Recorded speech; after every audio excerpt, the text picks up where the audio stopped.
Iranian officials have condemned Israel's airstrikes on an Iranian embassy compound in Damascus, Syria. It killed 3 top Iranian commanders. But Iran issued a carefully worded pledge of response. Government supporters in Iran took to the streets and openly called for retaliation against Israel. Iran's Foreign Minister Hossein Amir-Abdollahian said in a post on the social media site X that Iran had summoned the Swiss ambassador and asked that an important message be delivered to Washington, that as Israel's ally, the United States must answer for Israel's actions. Switzerland acts as an intermediary in the absence of any American representative or formal diplomatic relations between Tehran and Washington. The spokesman for Iran's parliament, Syed Nizamuddin Mousavi, told Iranian state media that an appropriate response to what Israel did in Damascus is a national request of the people of Iran. The strike on one part of the Iranian embassy complex in Damascus killed 3 top generals of Iran's Al-Quds force, as well as 4 other army officers. This makes it one of the deadliest attacks in the shadow war that's been going on between Tehran and Tel Aviv for a number of years now. But on Crux Decode, is this attack on Damascus different? Will Iran be forced to respond and be seen as doing so? And if it does it risk getting involved in a much wider Middle East regional war?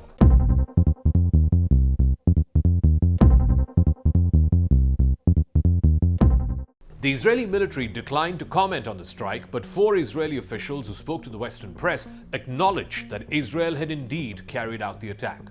The covert war was previously including Israel's targeted assassinations of Iranian military leaders as well as Iranian nuclear scientists. In return, Iran has used foreign proxies to strike against Israeli interests, most notably in Iraq, Syria, and also from across the border in Lebanon.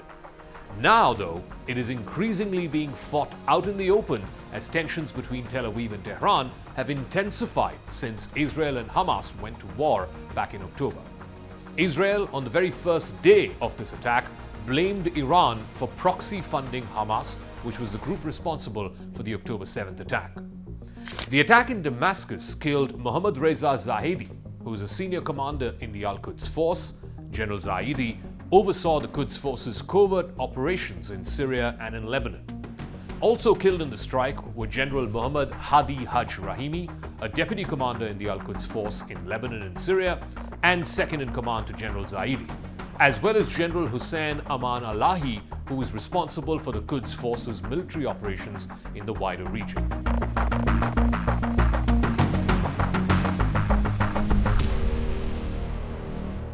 For years now, Israel and Iran have engaged in what is usually called a shadow war. Monday's strike, though, underscores the fact that this is increasingly a misnomer.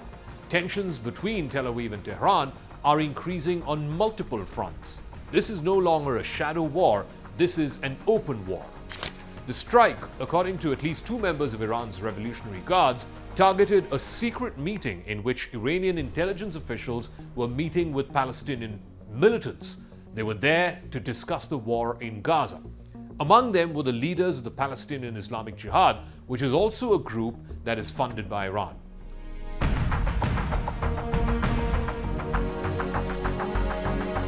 In Washington, a spokeswoman for the National Security Council, Adrienne Watson, said that the United States had no involvement in the strike and did not know about it ahead of time. A US official also said that a statement has been directly communicated to Iran in this regard.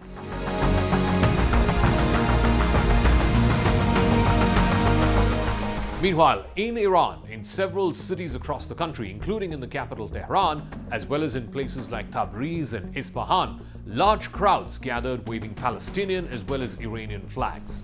They were demanding revenge, chanting slogans of death to Israel and death to America. Enraged crowds warned that if the supreme leader, Ayatollah Ali Khamenei, declared jihad against Israel, then no army can then hold Iran back. The strikes in Damascus coincided with 2 major holidays in Iran. There was a religious Shia holiday commemorating the killing of Imam Ali, who's the son-in-law of Prophet Muhammad and the founder of Shia Islam. It was also the National Day of Nature, which is celebrated by going outdoors on the 13th day of Nowruz, which is the Iranian New Year. Some opponents of the Iranian government gathered in parks in northern Tehran. They carried out night vigils and celebrations, including picnics and dancing and singing, until the security forces had to disperse them. Iran's UN ambassador Amir Saeed Irwani said in a letter to the world body that the attack on diplomatic buildings was in violation of international law and in violation of the UN Charter.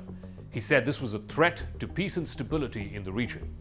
It does still remain unclear what next steps Iran would take in response to Israel's strikes. Whether it would directly target Israel in a military attack.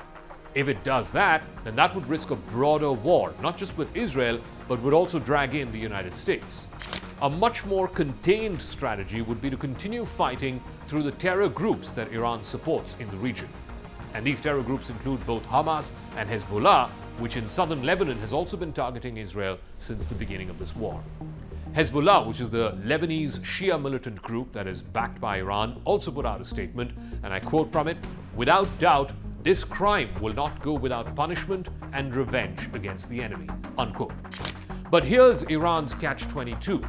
Targeting a diplomatic facility is akin to targeting Iran on its own soil. It's an attack on Iranian soil, or at least will be seen as one.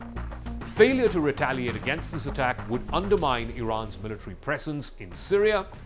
But here's the catch, that if they do respond, then they will fall into the trap that they think Israel has laid for them to get into a direct war. Iran, in this instance at least, in the aftermath of the Damascus attack, is literally caught between the devil and the deep sea.